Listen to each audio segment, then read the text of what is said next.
Welcome back. As mentioned in part 1 of this video, we will now draw closer to the heart of the topic of destiny by discussing the human spirit, debating the concept of choice in relation to fate, and, of course, answering the initial question of whether destiny is fixed or not. Let us begin. The human spirit. This is a very complicated matter, and in a sense, it is also one that I'm very reluctant to undertake in this video. As I feel it deserves an entire video of its own, I will instead only very briefly touch on this subject here, enough to be able to penetrate into the core of today's topic, which is destiny. We can easily be tempted to believe that the human soul is an individual construct, a sovereign thing that is separate from the other things in existence, which in reality it is not. Existence itself, as defined earlier, is a single, infinite, and infinitely complex entity. However, that is not to say that individuality doesn't exist at all. Rather, individuality is a term that exists and is employed differently at different levels of consciousness.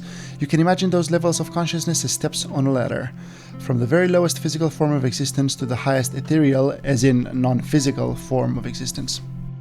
The human soul is an interesting subject for our observation because it is layered, that is, it pertains to multiple dimensional levels or stairs as defined earlier. Those onion layers are not discrete in the sense that they are autonomous. They are not, they are completely linked as they are part of the same one thing. But just as the being has the illusion of being discrete and autonomous from the rest of creation, so can our minds perceive those layers as being independent from each other. There are many names for those dimensional levels, and a concrete definition is not necessary for the purpose of this video. Suffice to say, we have complete control over the various levels that compose our being and soul, and indeed over the entire creation itself if we abstract far enough. Now, what is experience? When I talk about having an experience or experiencing something, what I mean is being aware of something at a physical level, i.e. via your brain. Whilst those subtler, higher levels of consciousness may be indescribable to the brain, there are some common interfaces through which they can commune just enough for you to get a clear understanding of certain things and to keep the brain aligned with the soul's purposes. Higher dimensional thoughts and messages may be translated to you as colors, familiar sensations, sounds, and so on. The exact type of experience is really quite unique to the individual. You can imagine your attention as being a narrow cone through which you're looking like a magnifying glass. You can only see so much of the world at one time. It is the same with experience. You can only opt for certain experiences at a time, and whilst the higher dimensional bodies work to bring those experiences you ultimately chose for yourself, the lower dimensional body, i.e. the physical body, perceives it as simply continuous, seamless happenings. This also explains the reason you only experience one temporal timeline at a time. Why are we conscious of some things but not others? Well, because, as I said before, we choose to. The various bodies we possess are all interlinked at some level. It would be easy to think that your brain is in control of the entire process, or the exact opposite, that your higher self of some sort is in control, while you, whoever you would define yourself as being, has no choice at all but to obey the tyrannical will of said higher self. Neither of them is true. All bodies conspire at once because, as described previously, they are the exact same individual and ultimately part of the exact same creation. There is no conflict in their plans, except that which the brain may interpret as such. There is no control or domination of one level or another. What you request with your brain will find its way through the universe to you, through the workings of your higher dimensional bodies. That is why your thoughts, fate, and especially attitude and feelings are the primary drivers of your experience. That is also why so many cultures include a karmatic system that can be described as you reap what you sow. Food for thought. Choice as driver of experience. As mentioned earlier, your choices are the primary driver of experience. It would be easy to think that you can simply will yourself to be rich and expect to be rich tomorrow. You've all heard of the law of attraction, didn't you? You repeat it over and over in your mind, maybe write it on a piece of paper and read it at night before sleep, and things just happen. Whilst that's partially true, it omits an important aspect of the entire process, which is intent. You must not only think of what you desire, you must feel as if you already have it. That wealth you're looking for? It's already in your bank account. You just need to log in and tap the faucet. You're not tapping it right now because you don't need to. You're not buying a yacht right now, are you?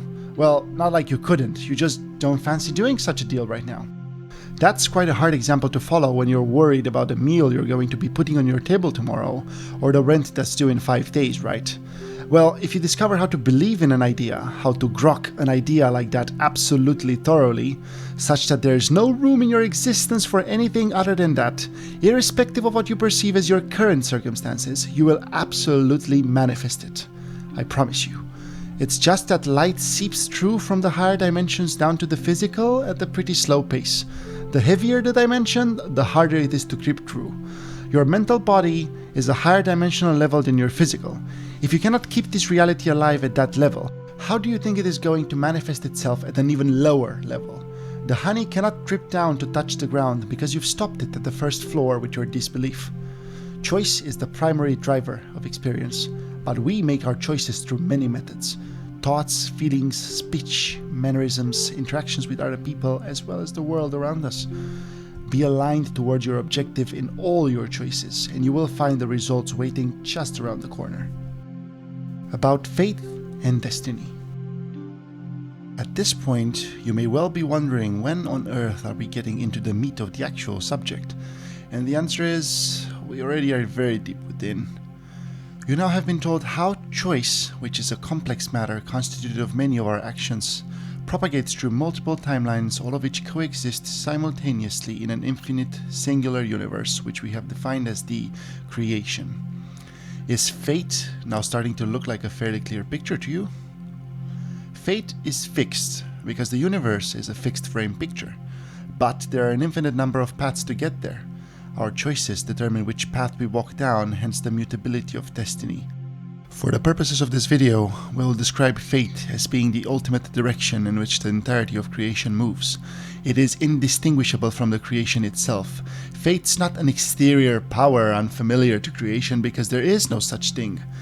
Fate is the word we use to describe the processes within creation. So then, what's destiny?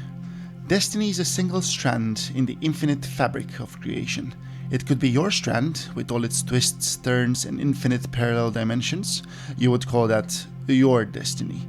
The idea with destiny is that unlike fate, which encompasses every single possibility no matter which angle you look at it from, destiny is restricted and allows you to pick your path. This is where choice comes in. How do we change the path we walk down? At this stage, you must have realized what the answer to this question will be. Choice.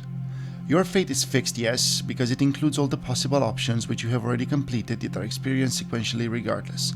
But your destiny is up to your choosing, if you look at it from a lower dimensional perspective, because you can choose which version of experience you wish to follow. Hence, we draw the long-awaited answer. Is fate fixed, or can a man forge his own destiny? The predictable answer at this point is, paradoxically, both. And that is the wonder of existence, and the wonder of the creation we live in. Now, it may make more sense to you when people say we are the universe observing itself. Rather than thinking you're a solitary observer at some fixed point in time and space, you may now realize that you are essentially a rendering device which runs down those strings of linen, playing them back as if they were videos filmed long ago. Thank you for sticking through to the end. I hope the video helped inspire you to perhaps think beyond your usual labels. Whatever thoughts you may have, do let me know in the comments. Perhaps we can start a discussion this way. Until next time, be well.